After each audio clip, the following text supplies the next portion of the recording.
Математика сабағымызды бастайық. Бүгінгі сабағымыздың тақырыбы санды өрнектерді салыстыру деп аталады. Бұл сабақта сен санды өрнектерді салыстыруды үйренесің. Балалар, санды өрнектерді қалай салыстырамыз? Бұл жерде біз сандарды салыстыруды көріп тұрмыз. Біз сандарды салыстыра аламыз. Мысалы, 10 артық 8-ден, 12 кем 20-дан, 13 тең 13. Ал мына жерде біз санды өрнектерді салыстыруды көріп тұрмыз. Санды өрнектерде екі санның айырмасы мен қосындысы немесе екі санның қосындылары салыстырылады. Мысалы, 13 пен 1-дің айырмасы 8 пен 3-тің қосындысынан артық, 12 мен 4-тің қосындысы 20 мен 0-дің қосындысынан кем, 10 мен 6-ның қосындысы 13 пен 3-тің қосындысына тең. Енді осы санды өрнектерді қалай салыстырамыз? Соны үйренеміз. Мына футбол ойынына қарайық. Балалар футбол ойнау үшін футбол алаңына жиналды.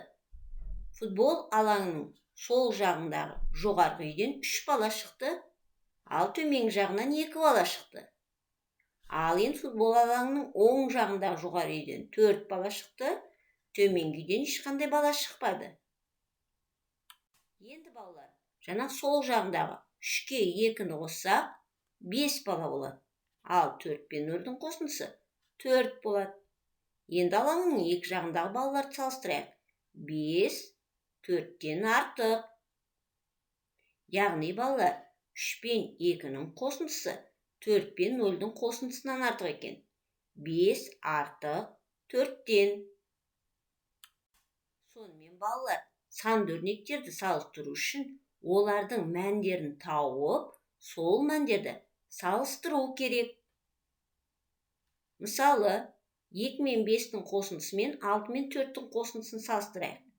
Алдымен 2-ге 5-ті қосып аламыз 7, 6 мен 4-тің қосындысы 10-ға тең. Бізде 10 артық 7 кем болады. Сонда 2 мен 5-тің қосындысы 6 мен 4-тің қосындысынан кем деген сөз. Енді балалар, оқулығымыздың 40-шы бетіндегі бірінші тапсырмаға қарайық. Хайуанаттар дүкенінде. Санды өрнектер құрастыр және оларды салыстыр дейді. Яғни сурет бойынша санды өрнектер құрастырып салыстырайық. Суретте біз 3 күшік пен 4 мысықты көріп тұрмыз. Ал сол жағында біз 2 мысық пенен 5 күшікті көріп тұрмыз. Енді 3-ке 4 пен қосындысы мен 2 мен 5-тің қосындысын салыстырайық. 3 пен 4-тің қосындысы 7-ге тең, 2 мен 5-тің қосындысы да 7-ге тең. Яғни санды өрнектер тең екен. Келесі, біріншінде 6 күшік көріп тұрмыз да, екіншісінде 5 күшік көріп тұрмыз. Мына жақта 7 менен 3 күшік көріп тұрмыз. Енді салыстырайық.